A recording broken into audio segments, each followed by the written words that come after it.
let's see what oh god, just some what she thought about autism. Autism is a strange word that carries mystery, stigma, and fear. Yeah, this is video from 6 years, and this is still true. 6 years later, nothing changed because, as you may know, I need to make. God damn it! Not this. This a little. Oh, like this. Unfortunately, it will be cut a little bit, but nothing important.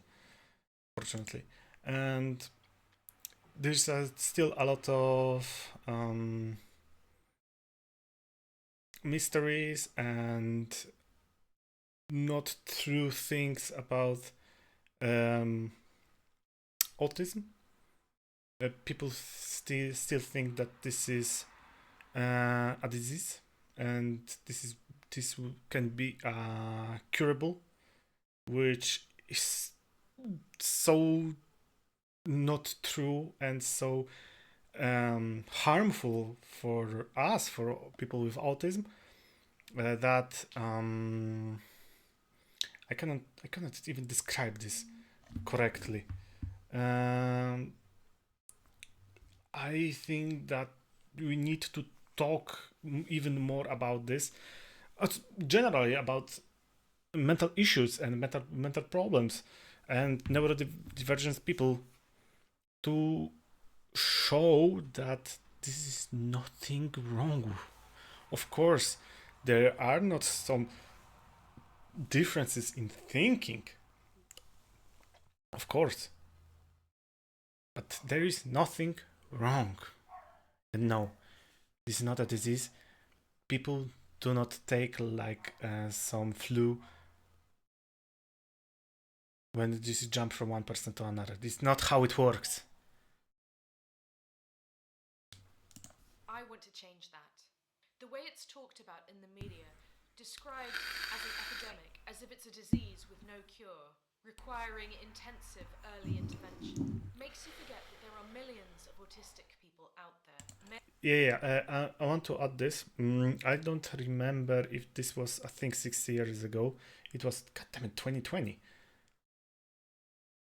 And the COVID started. God damn it, how the times fly.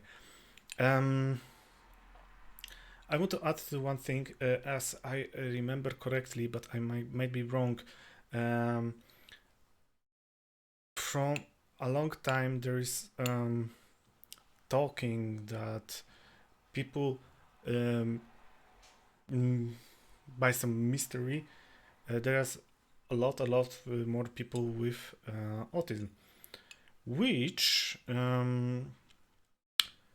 is true, but not how social media and even the government says. Some people, politicians. This is not like magically people get an autism and right now everyone want to show it.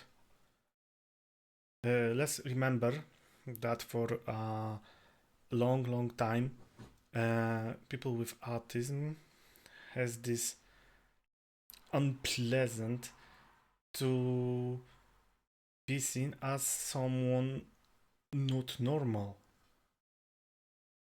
That people will be people with autism would be laughed at. So for a long time we just hide it. In my country, there's still some taboo around it, and people don't want that much to talk about it, especially around everything with mental problems, illnesses. They don't want to talk about this, like really don't. So this is nothing magical, but it's just because people just started to talking about it and saying that yes, I have an autism. I don't need to hide it anymore.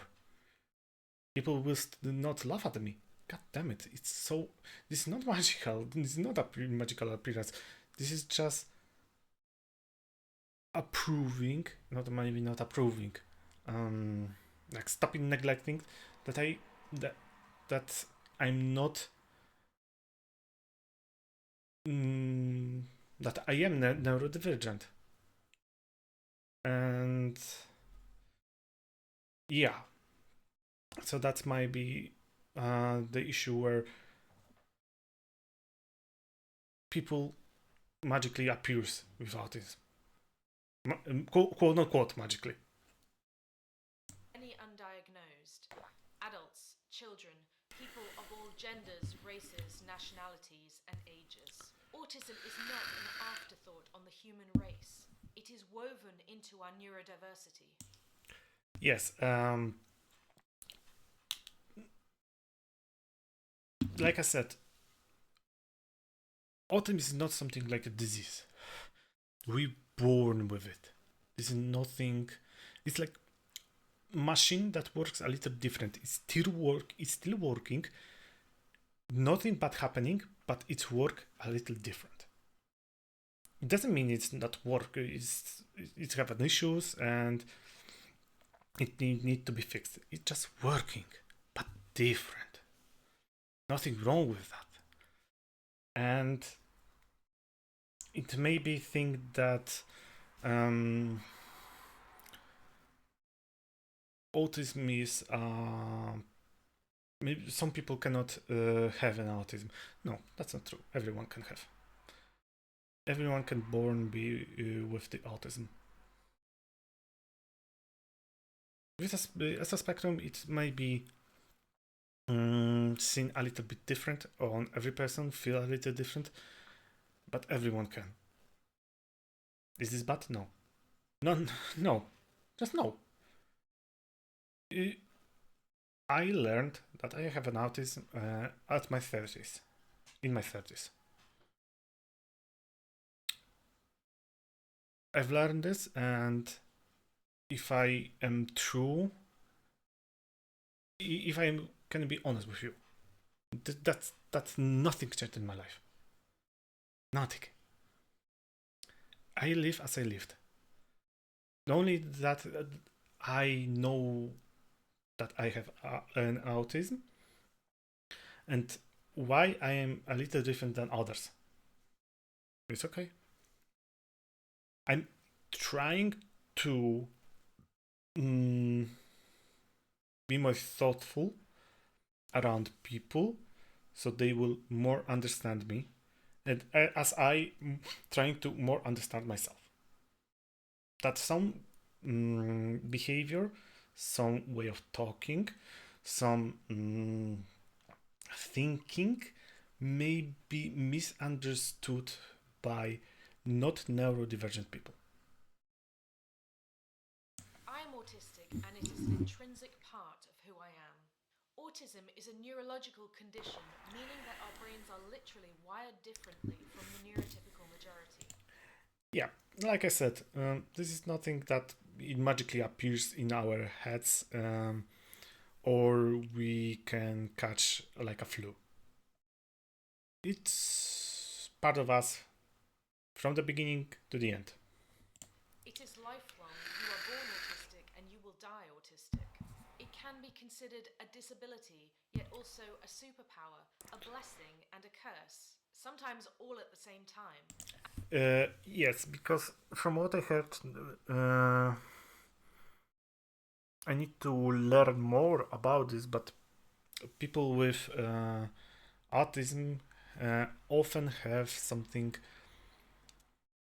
they're better in some things. They can see details that most of the people cannot see.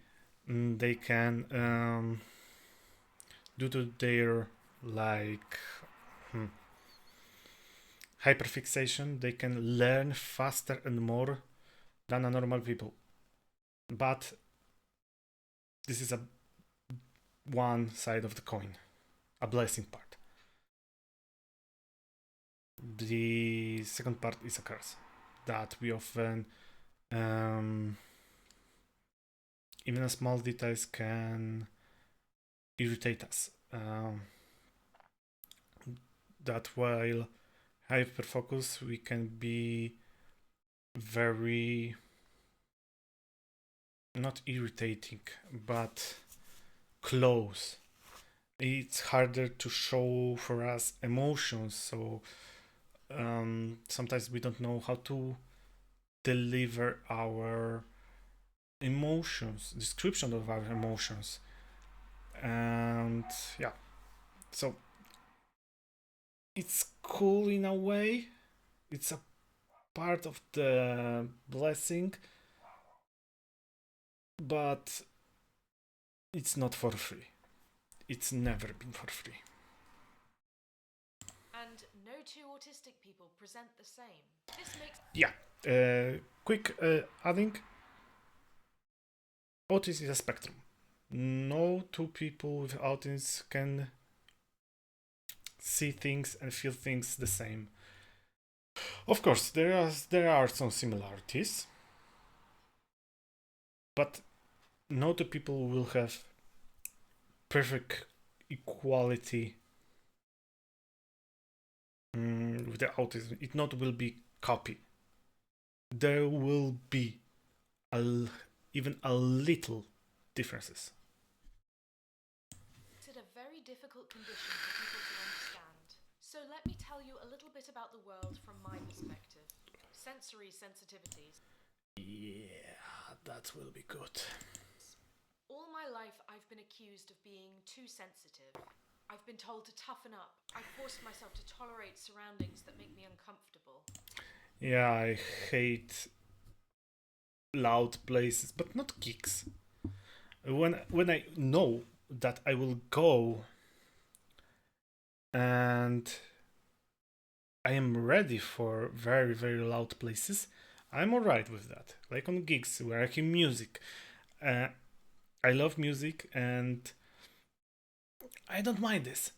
But I will go to the gallery and I hear this chaos of some music, advertisement, people talking, mm, smells, uh, brightness. After 10-15 minutes, I getting a headache, and after half an hour, I just wanna run away and not to come back. Unfortunately, there are in galleries often there is some things that they need to do. So this is unavoidable. But yeah, I this is a hard part, especially when I need to go there, but I don't really want to. God damn it. Telling myself that since no one else minds, I shouldn't mind either. That the lights are too bright, the noise level is too loud, my clothes are itching and tugging uncomfortably. This is one thing that I need to say as a difference, because there's only one part of my clothes that is irritating me, no matter what is it. I don't remember what this part is called. What there is a part of a cloth that is sticking around, and with the brand, with the size. I don't remember how it's called. And no matter in what goddamn clothes I wear, this it's irritating me as hell. So yeah, it may be a problem for me, but most of the time I don't mind wearing anything. Maybe sometimes I have hyperfixation about wearing some type of clothes that I most of the time I'm not wearing anything else. Yeah. You don't grow out of sensory sensitivities no matter how hard you try. As you grow up, you might learn not to cry when something around you is causing you pain or discomfort. You learn to adapt. You find ways to accommodate your own needs, often without realizing what you are doing. But it doesn't go away. Social. Yeah, I it it comes with a how to say it, with the for a long time. If you do this, you create a masking that you will hide everything from the people to not show it, but internally you will cry, you will try to run away, even if your face says nothing, stone cold, nothing at all. uh, but yeah, as a children, always they will cry, they want to run away, they want to hide, find something comfortable, something to make them comfortable, like favorite toy, favorite music, um, everything that make them calm. Unfortunately, with time, as we live in as we live in society, we start to adapting to things, which most of the time is really devastating us. Well, Interaction and communication. An aspect of autism that people typically do know about is having trouble with social interaction and communication. And some people. yeah. Here I add one thing. Chit chat doesn't make sense to me because most of the time I want to share my knowledge, information, informations, experiences, but talk for a talk, it doesn't make sense for me. That's why where I have a yup moment to talk about talking, it's pretty hard for me because I don't know what I should talk about. Nothing makes sense because okay, I will talk for something that doesn't matter for everyone, even for me. What I will tell you that I make a walk through a forest, and during that nothing happens. Well, today I found uh, two squirrels running around. And what? What else? What should I talk about? Nothing. Nothing make any sense. So yeah, chit chat is hard. That's why most of the time I give the steers to the other person that they would talk. Uh, they will choose a subject to talk about. And if I want to add to this, if I want to add something to this conversation, I will add.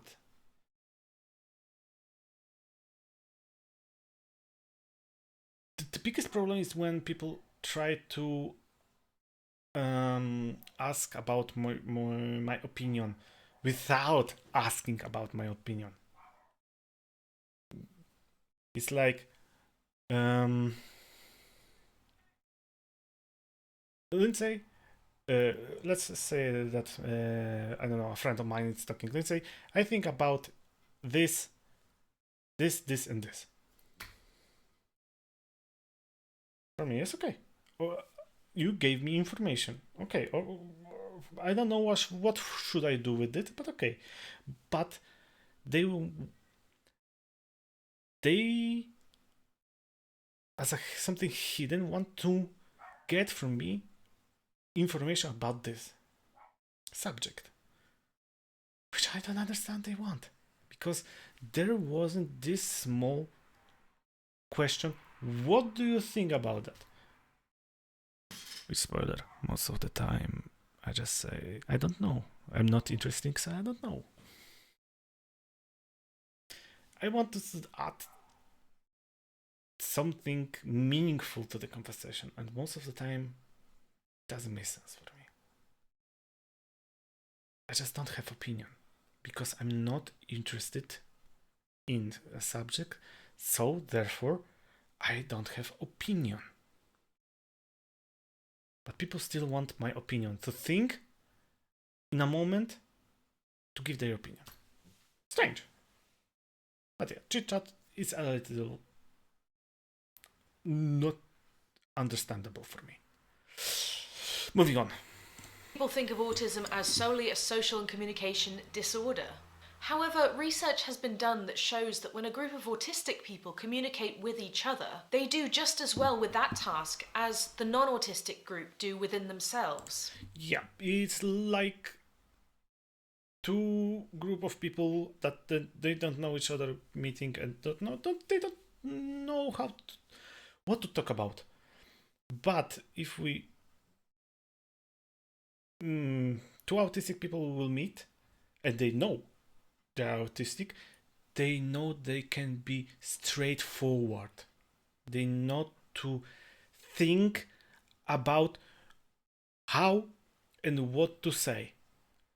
They just say, because most of the autistic people are very very straightforward and not in the mean way. They don't want to be mean. They're not hiding their secret messages that people want to that other people need to catch and recognize.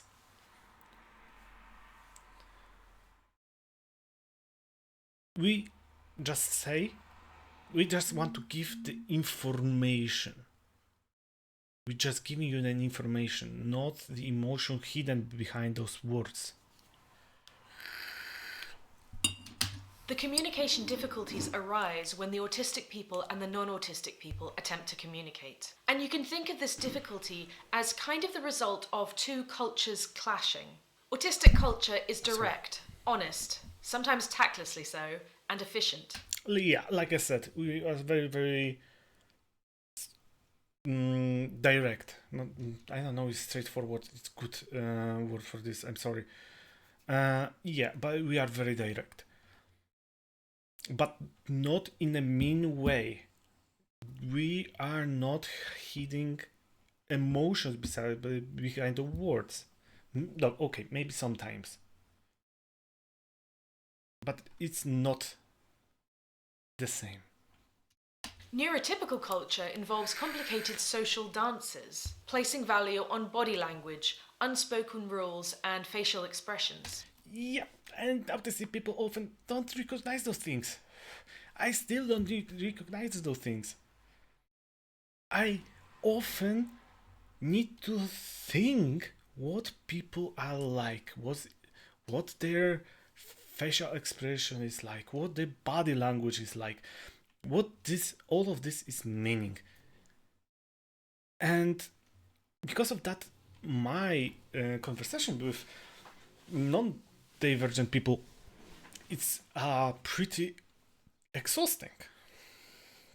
It's like I need to catch every detail that they're hiding behind facial expressions, behind body language, behind the words. And I need to adapt to this. I need to watch which word I choose, how I chose, how I will say those words. Because people think that I also try to hide something behind my facial expressions, behind my body language, behind my words. But this is like very mean present. You opening and there's none. There's nothing. There's emptiness. That's how it looks like. But people still think that there is something. In this box, there is something that I want to hide, which is not true.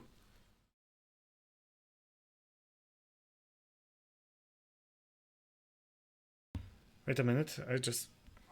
What the?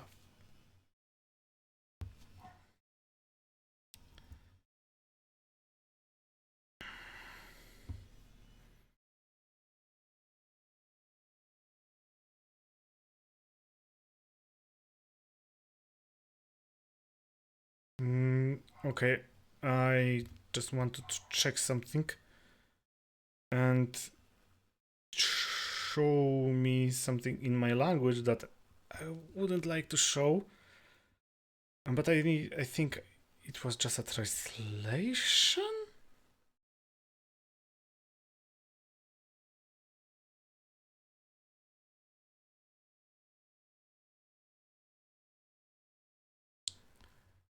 I will not say what was there, but yeah, I know. Okay. Yeah, focus, Lindsay. Focus on the video. These are the things that can be difficult for autistic people to understand or interpret. Remember that communication is a two-way street, and it's not up to autistic people to change to fit in with your idea of normality. Many Yeah, people think that maybe not all the people, but most non-divergent people. Okay. Most non-divergent people think that how they're communicating things, we also will the same way communicate things. Like I said, this is not an option. This is something completely different for us, and it would be like uh, taking this street. It's like two-way street, two-way road, but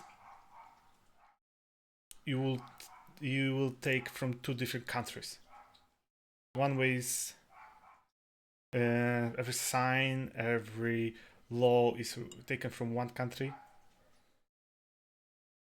and other is from a completely different country. It's not the same. Similar, of course, but not the same. autistic people spend a lot of energy and effort trying to keep up with social situations around them. If we are spending all this time and effort desperately trying to fit in, maybe non-autistic people should also take the time to work out the communication style that works best for us as well. Yeah, not a chance. Uh, I learned that non-divergent people most of the time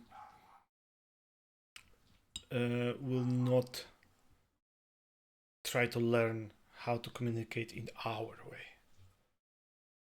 They will not.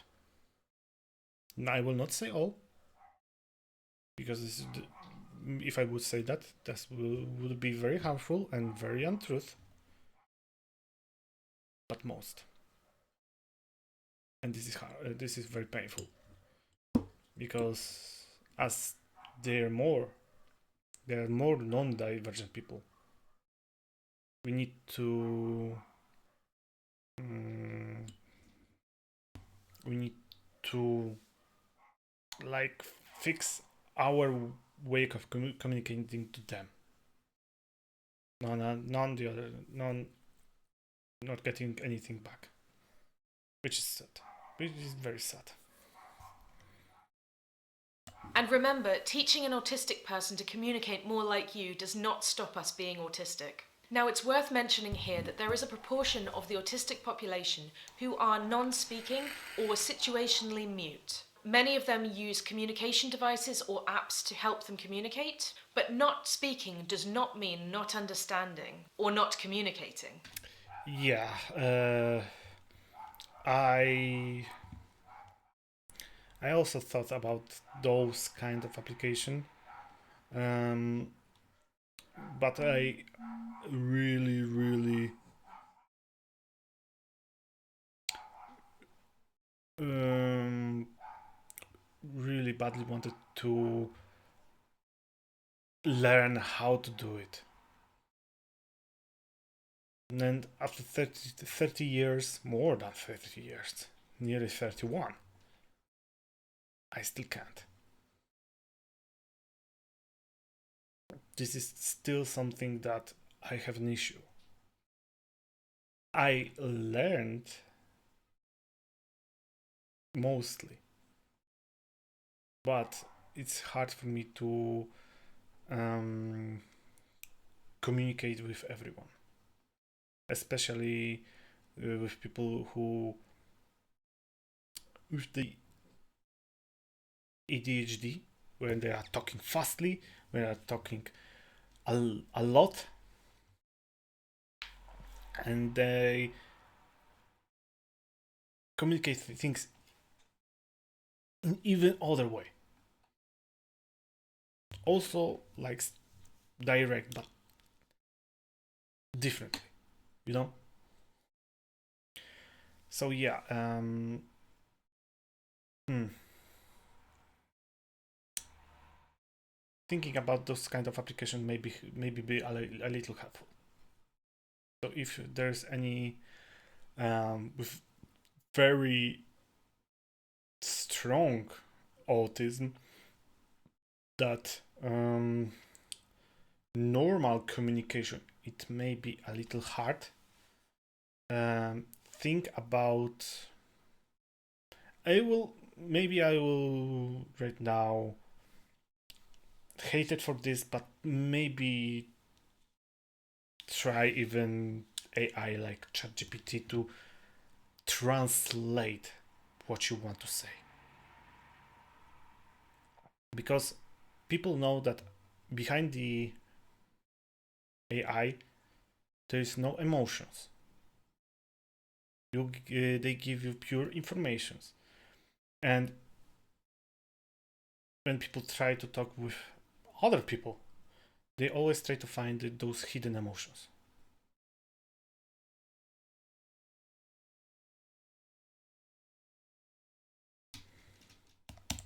And it definitely does not mean that the person doesn't have a rich inner world, stimming, or repetitive movements. Oh, yeah. There's something that people like to um, repetitive repeat, like when you're sitting and your leg is moving up and down very fast. This is something I've got that when I'm getting a little bit focused, my leg is going up and down.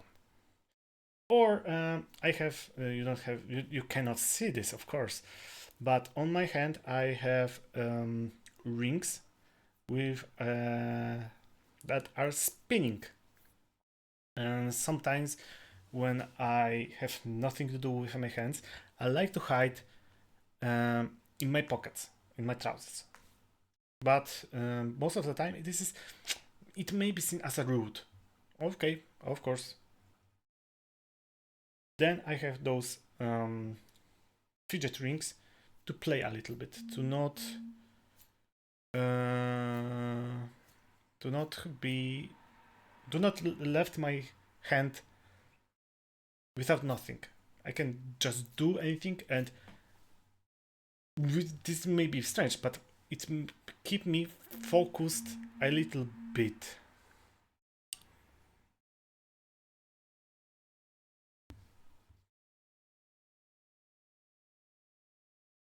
All human beings stim. Do you click your pen a lot or tap your fingers on the table? That's stimming. But autistic people stim more than average and do it to relieve anxiety or to self regulate. Sometimes it is socially acceptable or inoffensive. Yeah, like my example with the leg, but tapping on table like this, it will be hearable. This is also stimming, and I heard about one woman that have nails, and it was very irritating in a group. So she didn't want to lose this stimming. So instead of nails, she started to tap with the fingers, like to be a little quieter. Other times it can be socially inappropriate or even dangerous to the autistic person. Oh, I didn't know that. Which thing can be dangerous? It's really important that if an autistic person needs to stim, they should be allowed to and encouraged to. So finding safe stims and encouraging those is important. Not a chance. Okay, some things that will be allowed, but in places that they like um, quiet, like in library or in a group of friends, those loud. Not, I'm not talking about dangerous things, but loud things will be seen very, very something unpleasant. So even I have a pen. Yes, I have a pen. Oh, this is without clicking. So I will not demonstrate this. Yes, but for example, if you're, I don't know, group with you try to learn from each other, as you start clicking, you will say to stop. You will be said to stop.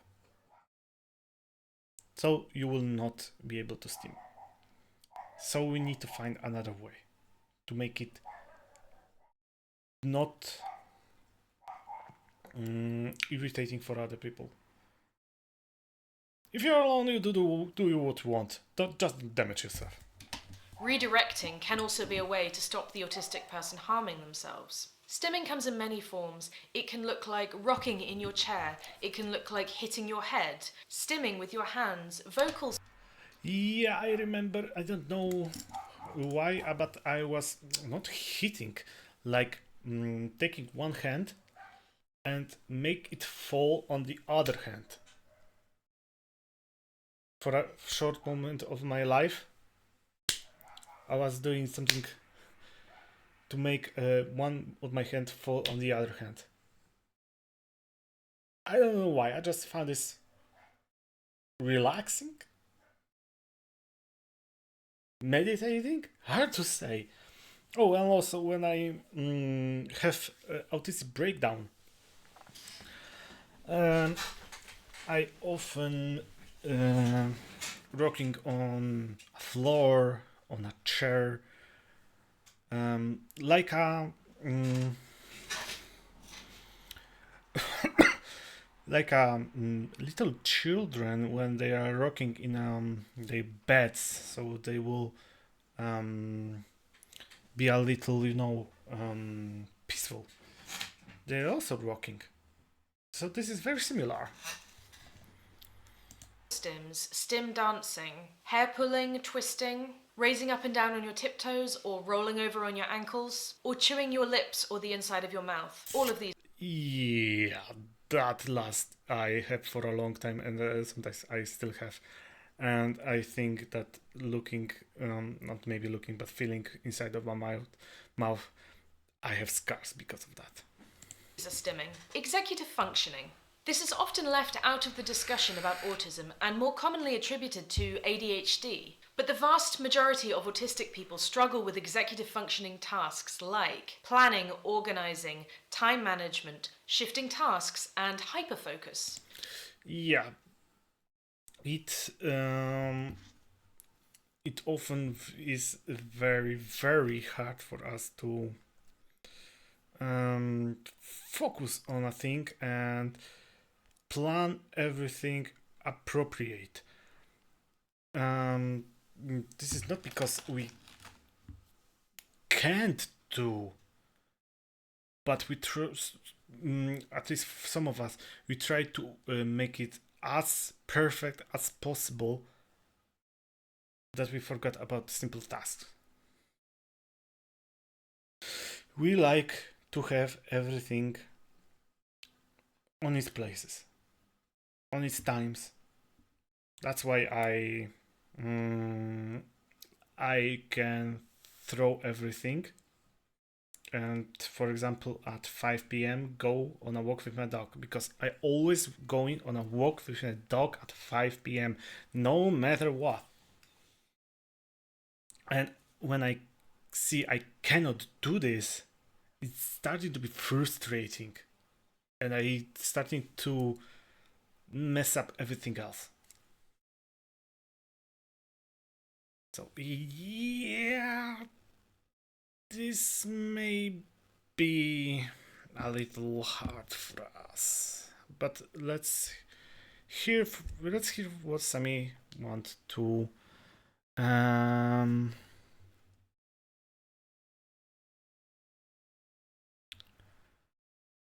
let's hear what Sammy want to tell us. Due to these struggles, we often internalize labels about our productivity and therefore about our worth, thinking that we're lazy or stupid because we can't do things that come easily to other people. Once we're out of formal education, this can be the area that we struggle most. Without the structure of school or family life to help us out, it can be very hard to live up to society's expectations when we struggle with executive functioning. Yeah. I think she said everything what could be added to this. I don't think I have anything more to say.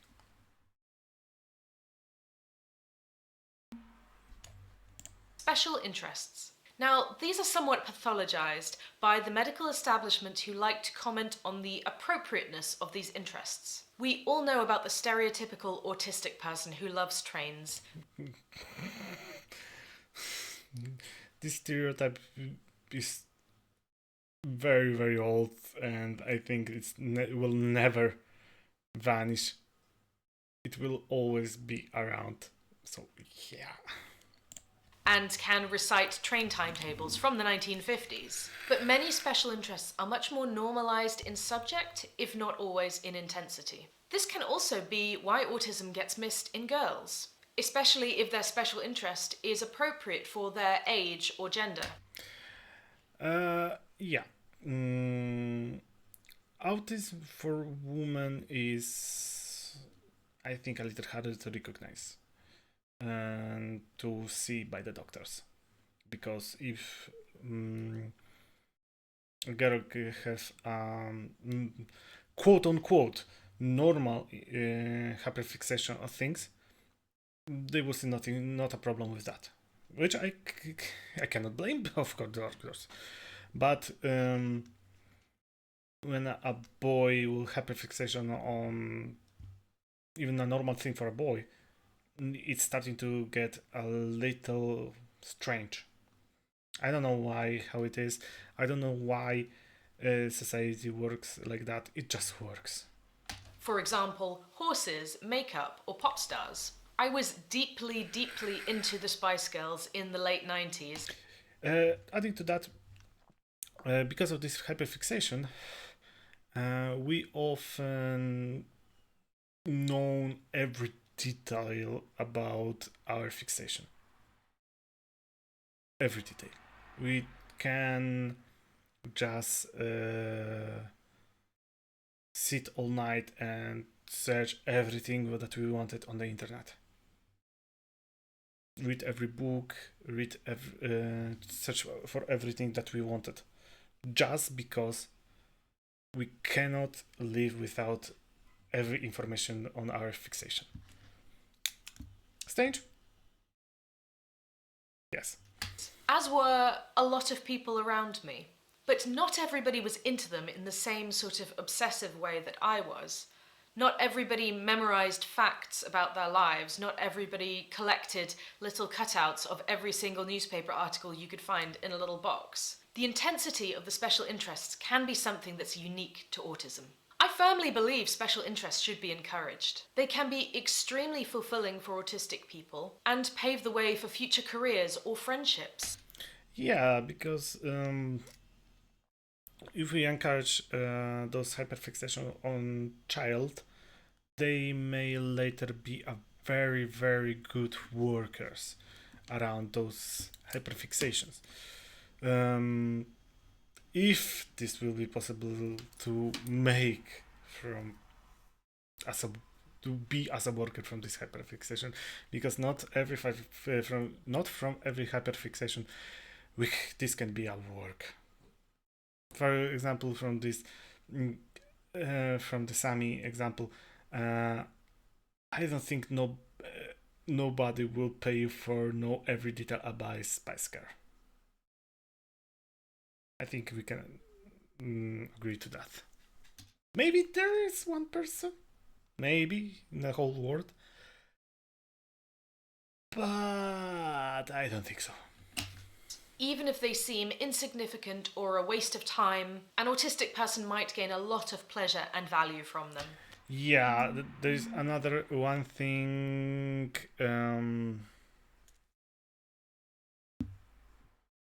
There's another one thing that it goes with hyperfixation. We love to talk about our fixation.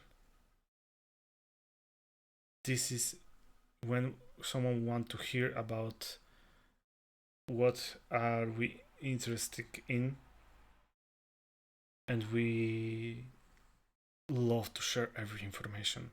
We love to like the words, give me a moment.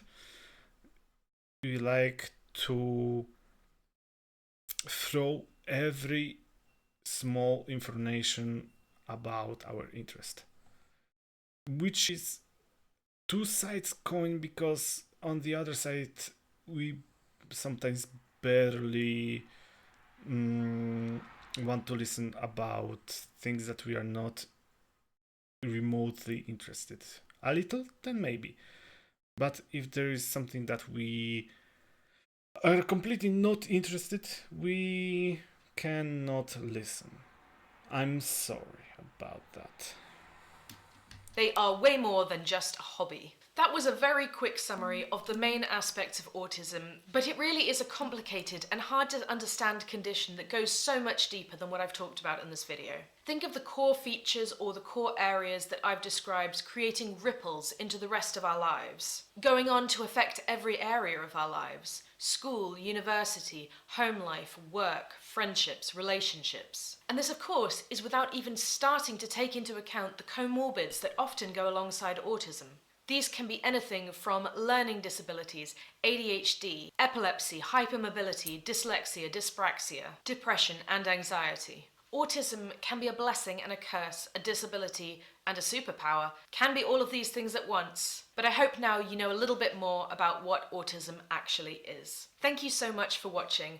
I make weekly videos about autism and neurodiversity right here on YouTube, so please subscribe for more content and give this video a big thumbs up if you enjoyed it. This video was made for World Autism Acceptance Week 2020, so please share widely with your friends and family and on your social media accounts. If you really like this video and want to see more of my content, I have plenty, so check. Yeah, you will watch a little bit of her, because after this one video I can say that she knows what she's talking about, and we've her description, and I think my comment to all of this, we can gain a lot of experience and knowledge about autism, and I would like to share with you with all of that. Okay,